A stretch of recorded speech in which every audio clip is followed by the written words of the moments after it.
Everybody, unbelievable, unbelievable. Wow.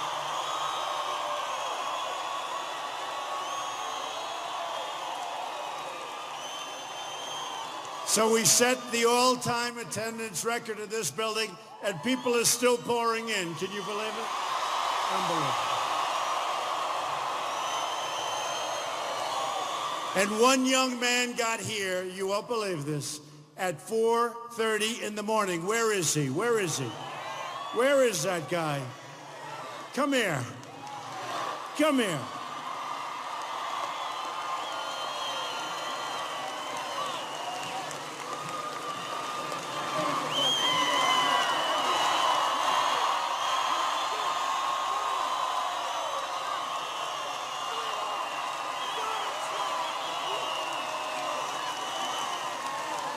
Wow. Boy, that was a hard hug. He's a strong guy, I want to tell you that. It's great to be here today in Larimer County and in the beautiful state which we're going to win of Colorado. Beautiful. On November 8th, we are going to win this state and we're going to win back the White House.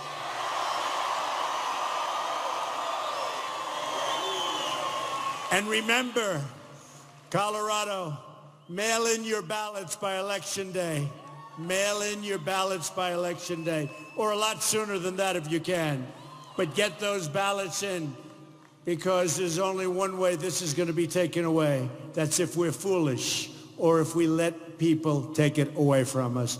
So mail those ballots in.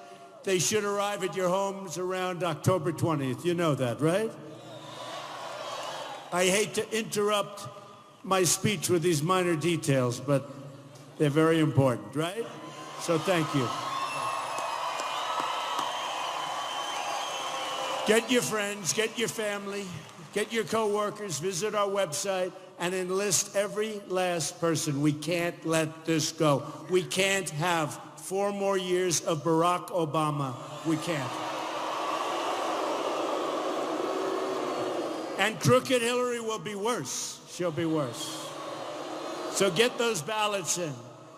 And as long as we're talking about winning, I want to congratulate the Denver Broncos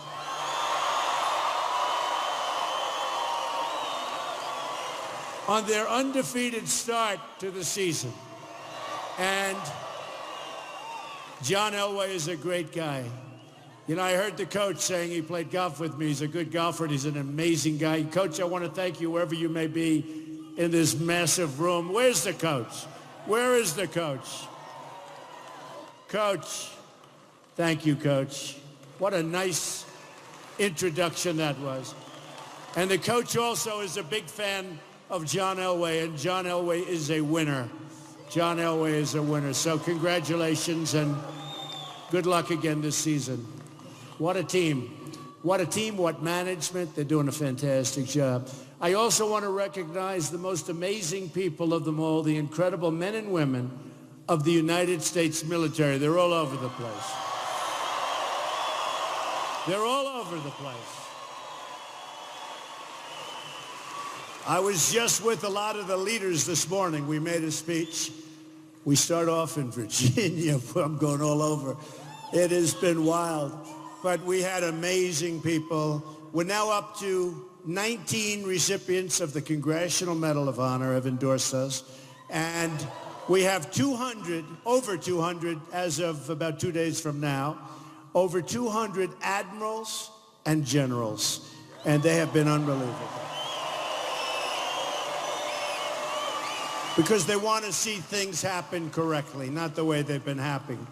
We can't beat anybody right now. We don't beat ISIS. Can you imagine General George Patton? He's right now spinning in his grave. Can you imagine this? Can you imagine General Douglas MacArthur? We can't beat ISIS. They wouldn't know what you're even talking about. But I'll tell you one thing they wouldn't do. They wouldn't go on television to announce that very soon we're going after Mosul. Did you see that? They announced, we're going after Mosul. Why do you have to talk? You do it. You do it. Boy.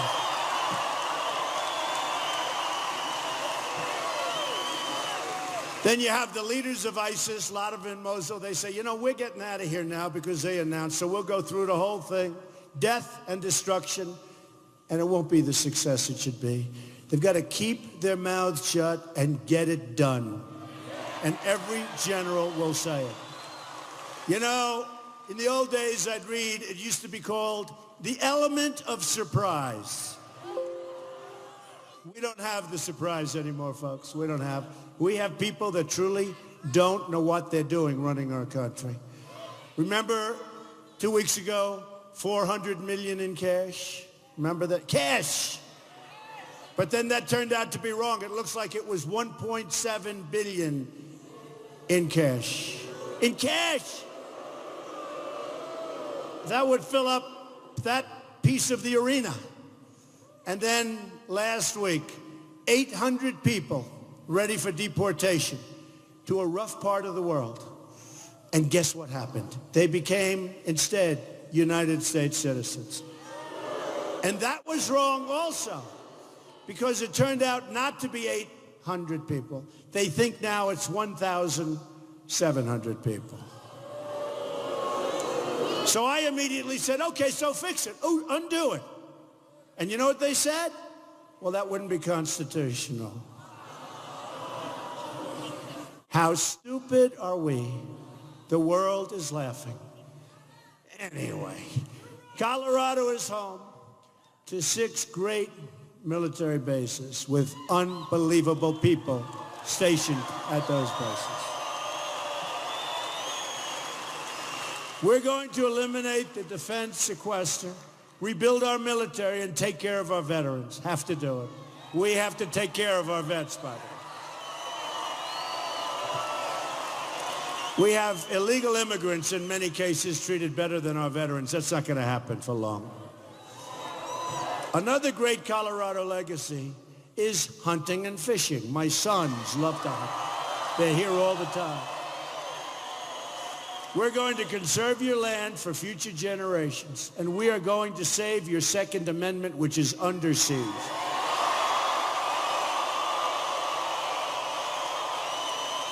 Under siege.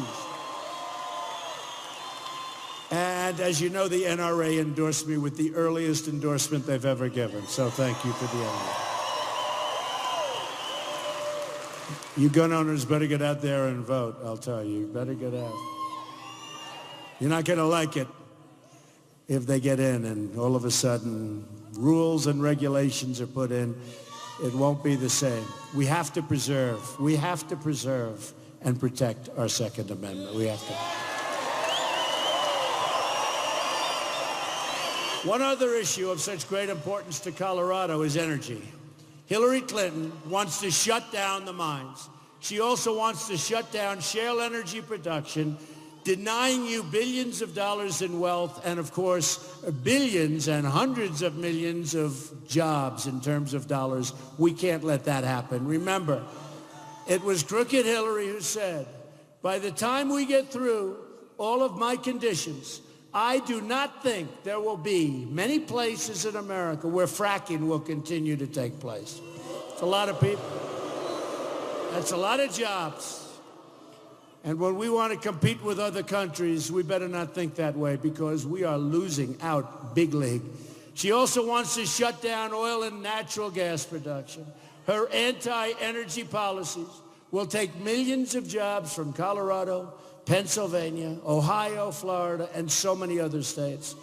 We are going to end Hillary Clinton's war on Colorado energy, and we're going to put our miners back to work. Our miners are going back to work.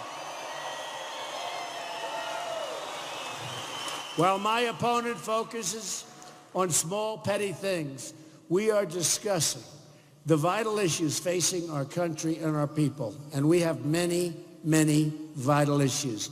We are going to talk borders. We're going to talk trade, jobs, and refugees. We're going to talk about crime and failing schools and how to turn our country around. Hillary can't discuss the issues because she's one of the ones who helped create the problems in the first place. All she can accuse the country of, and you saw that the other day and the other night, is racism and attack Trump voters and Bernie voters. Did you see where she attacked the Bernie voters? Bernie should have never made a deal with the devil. He would have gone down as having done something amazing, and now it was thrown out the window. And she'll do everything she can to distract from the issues and her enormous corruption and criminal conduct, a campaign of distraction funded by Wall Street investors and hedge fund managers. These special interests are counting on Hillary to keep rigging the system as she's done her whole career. All that stands between you and the country you want are Hillary Clinton's special interests. And all you have to do to beat those special interests is mail in those ballots and get out to vote on November 8th. That's all you have to do.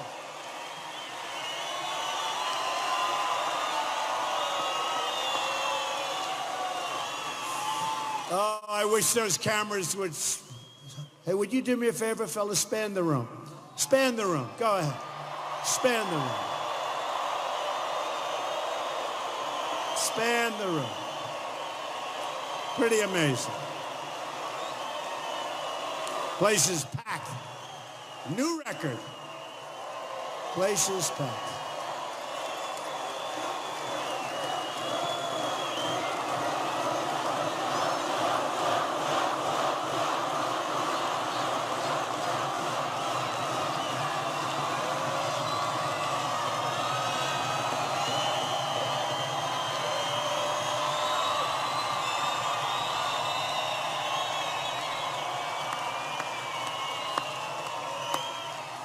They never show our crowds, never. Maybe I'll just wade into the crowd. Maybe that way they never. And in fact, tonight when you go home, because I just looked behind, the smallest section is right behind me because we have the flag and the flag of Colorado. So all you see is my face and the few people, but they're going to become movie stars, very attractive people. You're not going to see this because they never show it. Because it's bad to show it, because if they show it, they're going to see what's happening.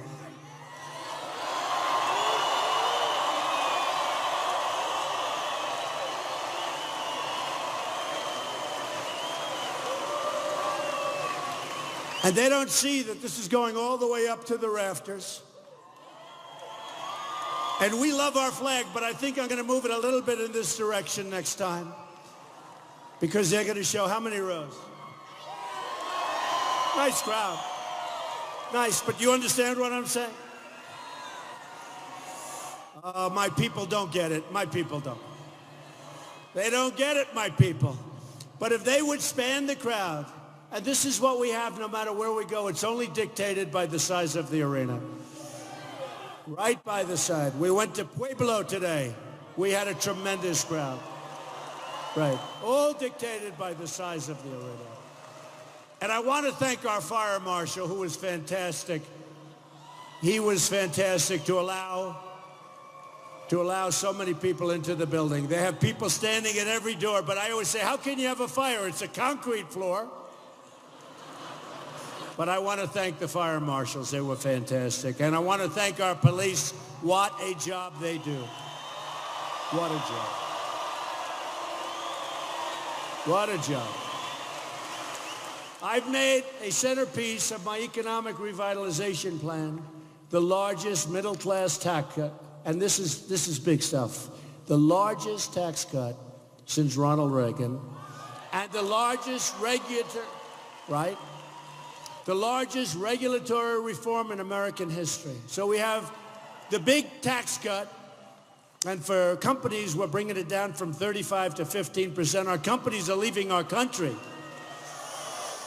And we're bringing it way down to 12.5% for middle income, to 0 for people that aren't doing so well, but they'll be making the 12.5, and then they'll be paying, hopefully, some pretty good tax someday, but we brought them all down. The personal taxes, the corporate taxes. We brought the taxes down where trillions of dollars is outside of our country, trillions. And companies can't bring it back because the tax is so high, it doesn't make sense. Plus, bureaucratically, they can't do it. So what they do, you know what they do? They leave the country to get their money. And they leave the country because taxes are too high. Just about the highest in the world are taxes. And you know, with all those taxes, our roads are bad. Everything's bad. It's not like, oh, gee, we have high taxes, but everything is tippy-top, as we say. It's the opposite of tippy-top. You got potholes, you got airports that are horrible, like third world countries. You got bridges that are half falling down. See the safety records on the bridges? So we are going to get things straight now, folks. So we're going to put people back to work, but we're going to put Americans back to work. Americans.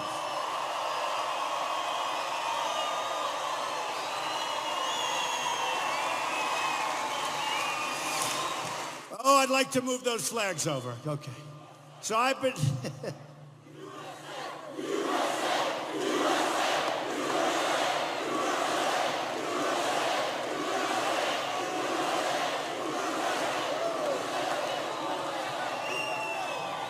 I've been saying from the beginning that this campaign and how ridiculous everything is when you look at, yes, the unfair tax system.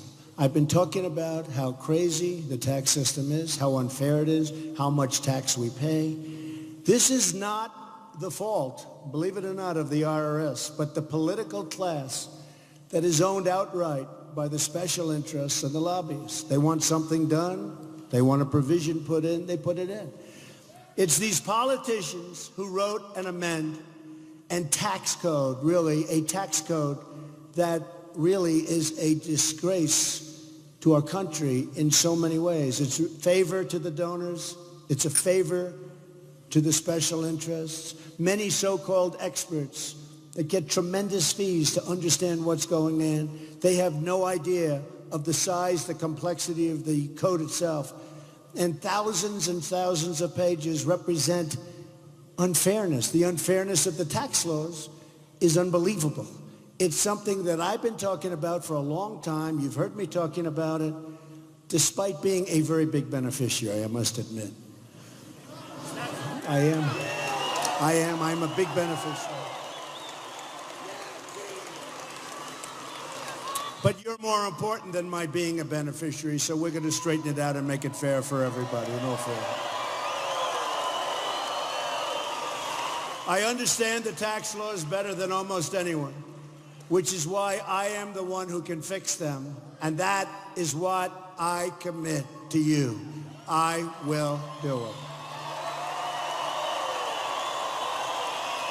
As a business person, I've legally used the tax laws to benefit, really, I mean, it's to my benefit, and to benefit of my company, my investors, my employees, my family. Thank you. As a major real estate developer in this country and throughout the world, I face enormous taxes, city taxes, state taxes, sales taxes, excise taxes, employee taxes, federal taxes, VAT taxes in different countries. It's my job always to minimize the overall tax burden to the greatest extent possible, which allows me to reinvest in neighborhood workers, building amazing structures all over the place, and it fuels the tremendous growth in various communities throughout the United States.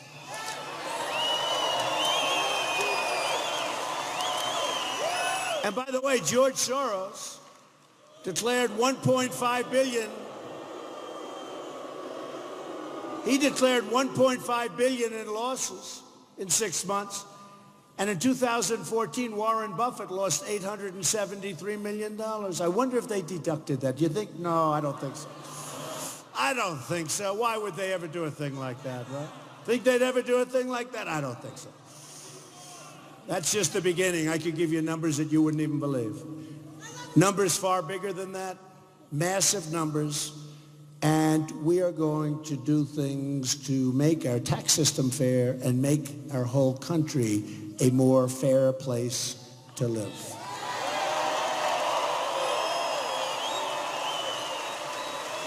The news media is now obsessed with an alleged filing from the 1990s, a long time ago, at the end of one of the most brutal economic downturns in our country's history. The conditions facing real estate developers in the early 90s were almost as bad as the Great Depression in 1929 and far worse than the Great Recession in 2008, which was nothing compared to the early 90s. What had been a booming economy in the era of Ronald Reagan changed dramatically, and the business landscape changed with it. Bank failures, the collapse of the savings and loan industry, the implosion of the retail market, real estate in general was a disaster. Many business people, including many of my competitors, some of my friends, were not able to survive. Companies, jobs, opportunities were lost, and lives were destroyed as tens of thousands of people were put out of work. That was a rough period, the roughest period I've ever seen. Some people say in many respects it was almost the equivalent of 1929, the disaster. Yet today my company is bigger, stronger, with far greater assets and more premium properties than ever before. My company has never been stronger. It's never been better. It is one great company. And I'm leaving for this. All these years you build your company. Somebody said, you know, he built this great company, some of the great properties in the world. And now, when he could be enjoying the fruits of his labor, what's he doing? I'm with you in a hot arena, making speeches. I'm with you in an arena that's about 95 degrees because it wasn't supposed to have this many people. It wasn't designed. That's supposed to be a hockey, nice, cool space, right? Or basketball or something. This is amazing.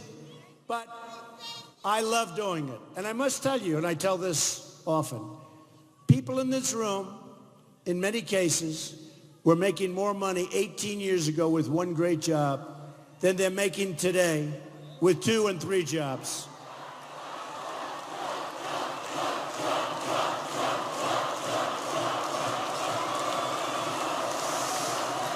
And the only thing I can tell you is they're getting older and they're working harder and they're making less. It's not supposed to be that way. But you know what? I'm getting older and I'm working harder right now than I've ever worked in my life. So we're all in the same ballpark. It's all in the same. I was able to use the tax laws of our country and my skills as a business person to dig out of this real estate depression when few others were able to do that.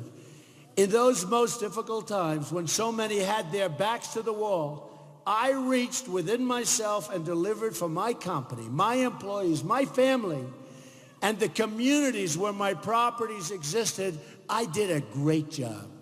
During the early 90s, as companies were collapsing one after another, the media and powers that be said, Donald Trump could never make it back. You remember? I don't know if you remember, some of you. That's still a long time ago. That we're bringing this up is a little ridiculous, but let's do it anyway. But they did. They were so happy. Just like they're miserable today. They said, how did this happen with Trump? They said, I had billions of dollars in borrowings and hundreds of millions in personal guarantee and no pathway out. And they were largely true, except I always felt I did have a pathway. But I never had any doubts, and I never, ever gave up like the people in this room. We never gave up.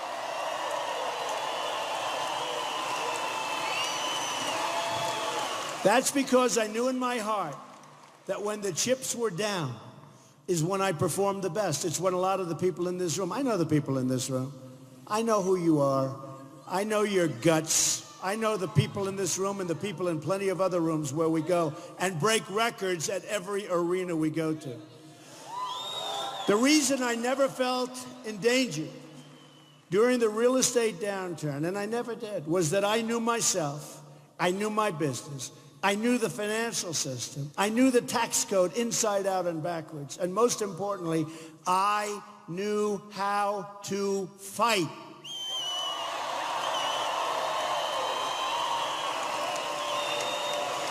And that's what I am and what you are. We're fighters. And I'm now going to fight for you. We're bringing our country back.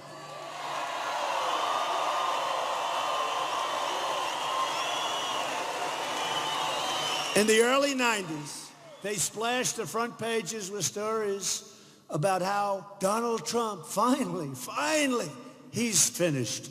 You think they like me? I don't think so. Everybody said that I was done. There were front page articles in the Wall Street Journal and the New York Times. They were thrilled and delighted to write these negative stories, and they were negative. So they said I was finished. The only person who didn't think that I was in trouble was Donald J. Trump. I didn't think so. And you know what? My mother and father loved me. My brothers, my sisters, my best friends, they thought I was going to do very well. But I will say, we have to have confidence in ourselves. And I had a lot of confidence. And this was a bad period. This was really a depression. A lot of the folks in the room, I'm just watching, as they're wincing when I mentioned the dates, because those were bad times for a lot of people, including people here. I started my company with a small loan, and as I grew, I borrowed money in order to grow the company. Borrowed a lot from big banks, big institutions. When the bottom fell out of the real estate market, I had all the debt. It stayed the same, but the value of the assets plummeted. Interesting. But I knew how to use the tax code to rebuild my company when others didn't have a clue. Some of them come to see me today and they say, man, I wish I saw you, Donald, and they're wiped out. My understanding of the tax code gave me a big advantage over those who didn't have a clue, including many of my competitors who lost everything they had, never to be heard from again. Now they're gone. I'm here, and I'm ready to turn things around for our country.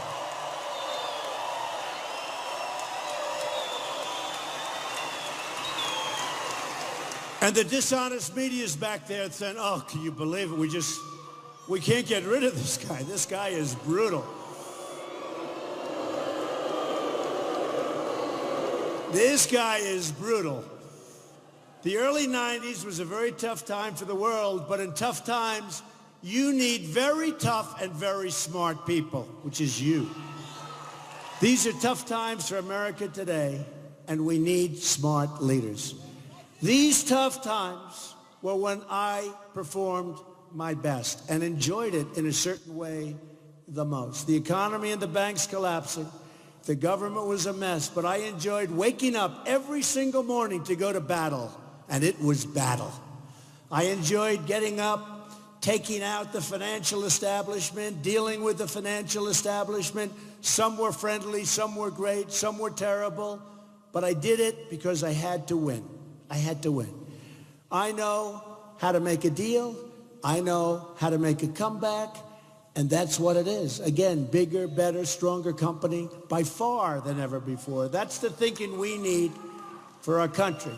That's the thinking we need when we are negotiating trade deals and military deals and economic deals on behalf of the American people. That's what we need.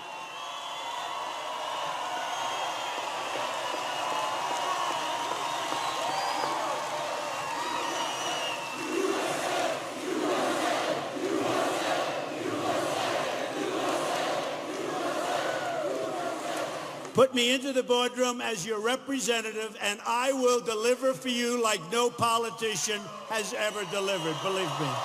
Believe me. We're going to deliver. We're going to deliver. We're going to get the best people in the world. You know, we have the greatest business people in the world. We don't use them. We use political hacks to negotiate trade deals. And frankly, it is disgusting when you look at what's happened to our country. Hillary Clinton is in it only for herself and for her donors. I'm here fighting for America. When the pressure is on, when the odds are stacked against me, when people say it can't be done, that's when we have to get started. The one thing that motivates me the most is when people tell me, and they tell the United States, that something is totally impossible. because believe me, we have a very tough situation right now. For me, impossible is just a starting point. From the depths of that terrible real estate depression, I created a company worth billions and billions of dollars and created tens of thousands of jobs.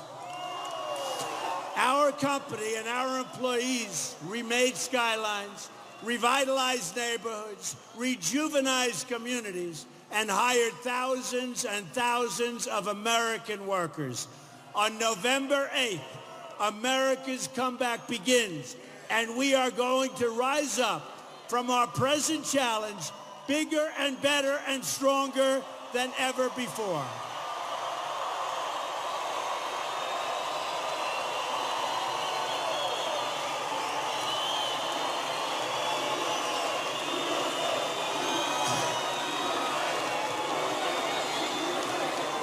Those who spend their entire lives within the confines of government work and who know virtually nothing of business fail to understand the skill, dedication, and sheer grit it takes for a company to climb out of an economic depression of the scale we had in the early 90s.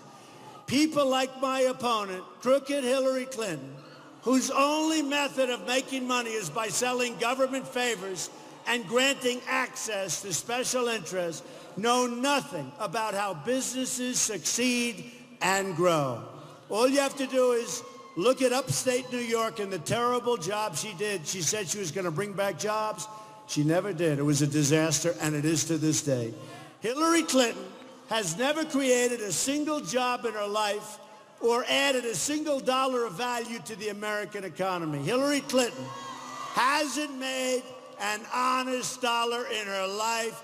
All she does is take from you, take from our country, and peddles influence to donors, special interests, and foreign actors for astronomical dollars, frankly, like probably never before. It's corruption of the highest order. Well, I made my money as a successful private business person following the law. Hillary Clinton made her money as a corrupt public official, breaking the law and putting her government offices for sale. By her own account, crooked Hillary left the White House dead broke, and now she and her husband have made more than $200 million without building a company or creating a single thing of value. I left private business for public life. Do you believe I'm in public life? Can you believe this? Am I a politician? I hope not. Because I understand our country is in bad shape and needs to be turned around fast. We owe $20 trillion in debt, doubled under Obama, and we run massive trade deficits on an annual basis, almost $800 billion in trading with the world this year. Think of it. We had a trade deficit this year, almost $800 billion. We have decaying infrastructure, failing schools, rising crime, a depleted military with the greatest people in the world there, but it's depleted in so many different ways, including its equipment, an open border, and an economy that can't create full-time, high-paying jobs. We are a divided nation, and each week it seems we're getting more and more divided, with race riots in our streets on a monthly basis. This is not the America that was handed down to us, and it's not the America we want given to our children.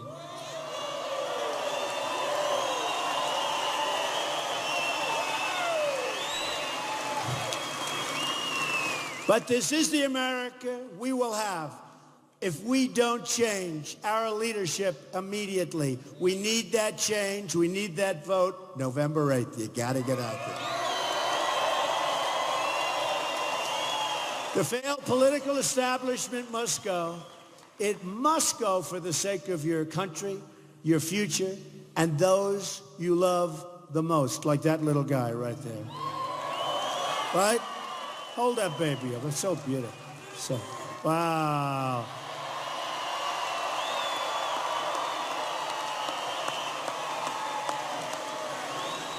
And he likes it. The people of Colorado know what it takes to rebuild this country. This is a state with a rich immigrant history and a rich Latino history. Though you hail from all regions of the world, you're united by this one thing. You are all Americans and great Americans. And as Americans, you're entitled to the same protections as every other American. Everyone lawfully living inside of our borders is entitled to the same things: safe communities, a great education, and access to high-paying, wonderful jobs.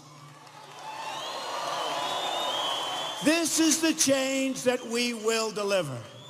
Hillary Clinton has been there for 30 years and delivered nothing but failure. Look at her record. She's got experience, but it's bad experience. Her policies have brought death and destruction overseas and poverty at home. She also put Iran on the path to nuclear weapons. That was the beginning of her deal, one of the worst deals anybody has ever seen negotiated. And on the path to a massive infusion of cash and resources, including the lifting of sanctions on banks used to finance their missile program, which is hard to believe. In America, she brought enormous poverty to all communities. She brought it to the communities and the inner cities like you wouldn't believe, but especially African American and Latino citizens. She turned a blind eye to rising crime and has no solutions for the suffering people of Chicago, Baltimore, and all over the nation. You see what's happening. Chicago, thousands and thousands of shootings since January 1st. Thousands. Instead, she attacks the police. And by the way, I've gotten the endorsement from virtually every police chief.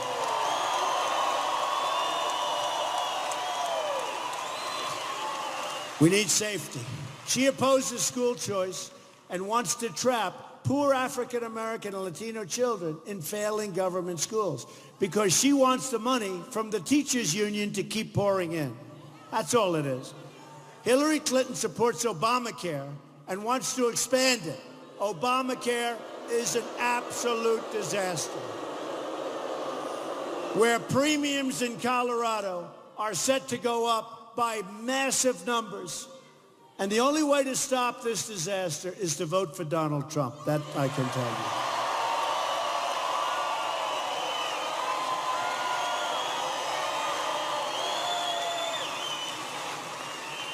Hillary Clinton also supports the terrible trade deals like Bill Clinton's NAFTA, one of the worst deals ever made in the history of trade, and China's entry into the World Trade Organization. And next, she wants the Trans-Pacific Partnership, the deal she calls the gold standard, which she lied about during the debate, and she said she never said that. But of course, Lester Holt never questioned her. All he does is question me. Colorado has lost more than 1 in 7 manufacturing jobs since the NAFTA and China deals. But while you've lost out, Hillary Clinton has raked in cash from her contributors. She and Bill have made $150 million in speeches, and she's not a good speaker. It's amazing. To special interests. They gave 39 speeches to big banks, including $2 million in speaking fees from Goldman Sachs. I would like to see what the speeches said. She doesn't want to release them. Release the papers, Hillary, release those papers. And never forgot Hillary's deal that allowed Russia to get 20% of America's uranium, and it cost them dearly. They got a lot of money for that one. To hide her corruption, Hillary Clinton put her emails on an illegal server, a secret server, think of it, open to foreign hacking. Then she deleted and bleached, and nobody bleaches because it's such an expensive process, you just don't do it. Most people, even sophisticated people, never even heard of it. She bleached and deleted 33,000 emails after a congressional subpoena. So think of this. She gets subpoenaed, And after she gets the subpoena, she deletes all of her emails. Wow.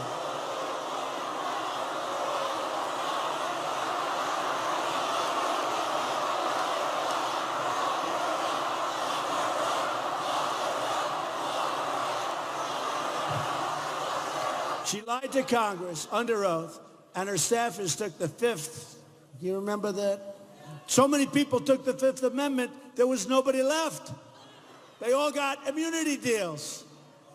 They all got immunity. I mean, what did she have, 5? There was nobody else they could go after. They all had immunity.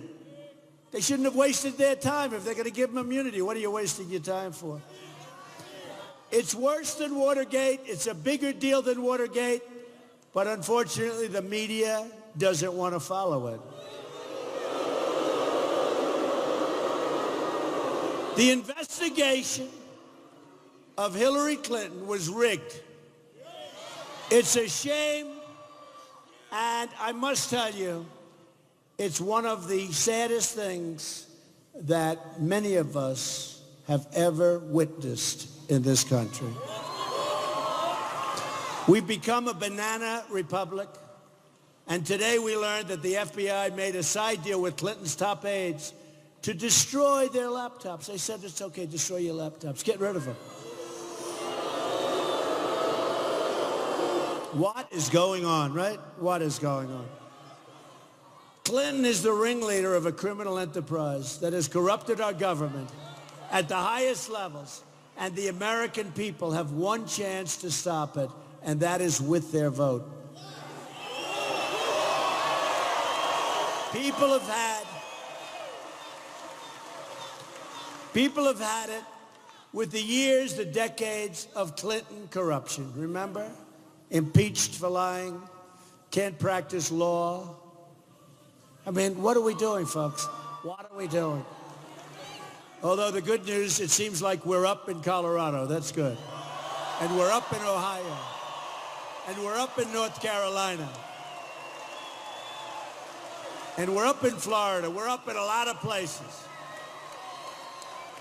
And they're spending, in some cases, 50-to-1 ads. Ads, 50-to-1.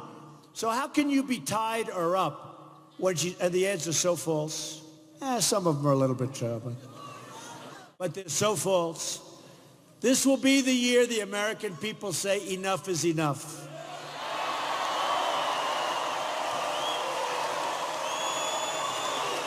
Now, another issue that we want to address today is immigration. Colorado is home to many wonderful, hardworking immigrants. And it's these hardworking immigrants who stand to lose the most from our open borders and our open immigration policy. Illegal immigration and broken visa programs take jobs directly from Latino workers living lawfully in Colorado and many states today.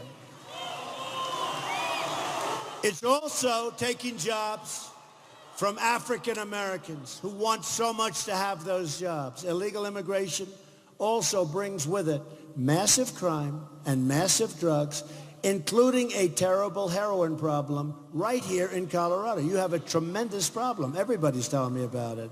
But many of the states have that problem. We are going to build a wall.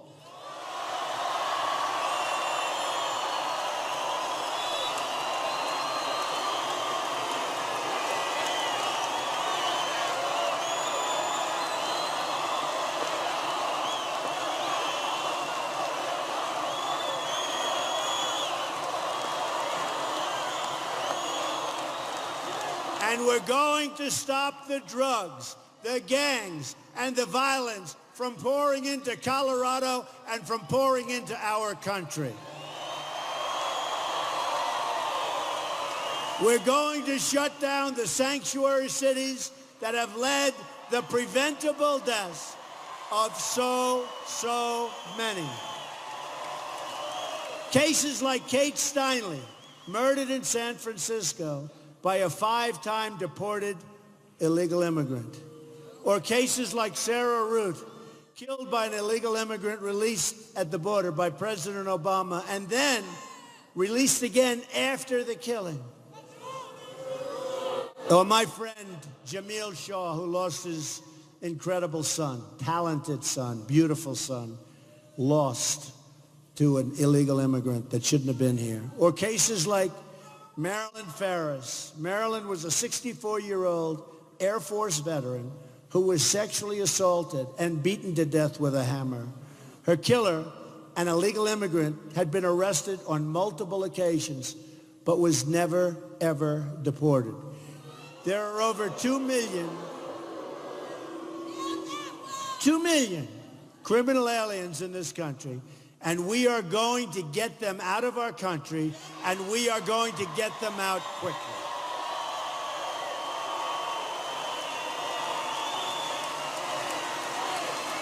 To the cartels, to the gangs, to the drug dealers, I have a simple message for you. Your days are numbered, and your reign of crime will soon be coming to a very, very crashing end.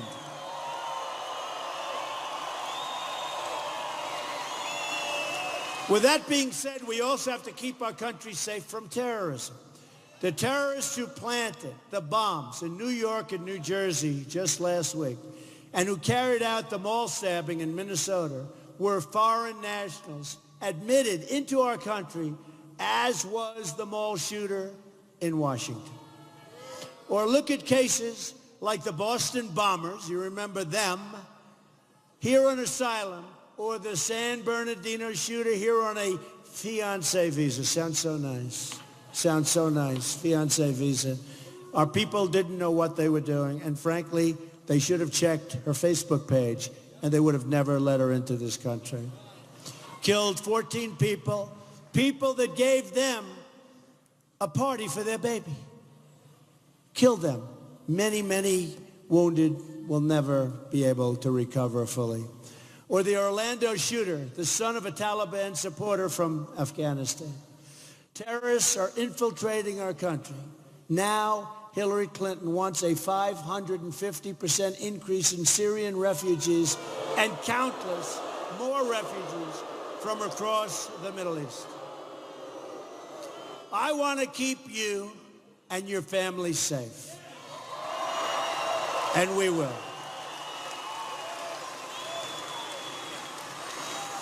And we'll build safe zones in Syria, and we'll get the Gulf states to pay for them, not us. But we have to keep our country safe, because what's happening from within, this could be the great Trojan horse of all time, folks. My job is not to represent foreign countries. My job is to represent the citizens of the United States of America.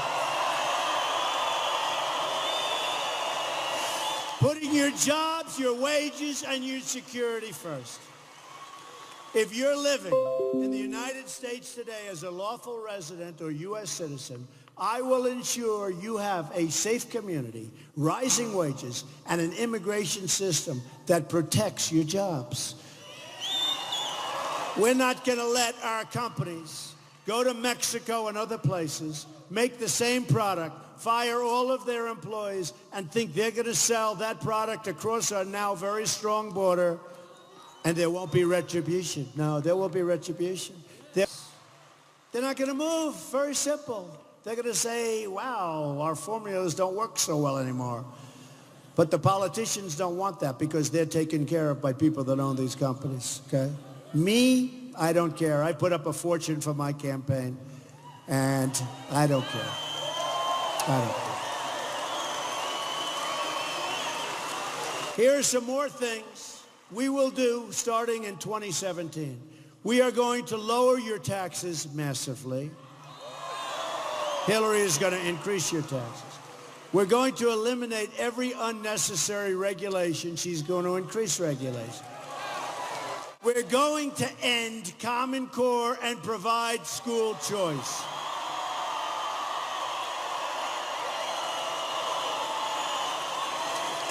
We will repeal and replace job-killing Obamacare. We are going to make child care affordable. We're going to save the Second Amendment, which is under siege. We're going to support the men and women of law enforcement and appoint justices of the United States Supreme Court who will uphold and defend the Constitution of the United States.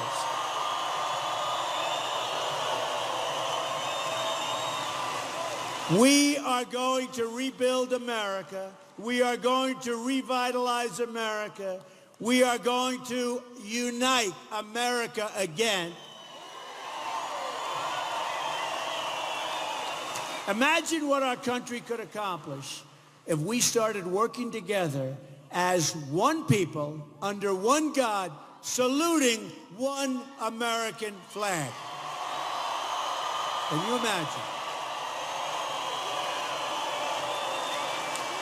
Together, we will make America wealthy again. We have to do that.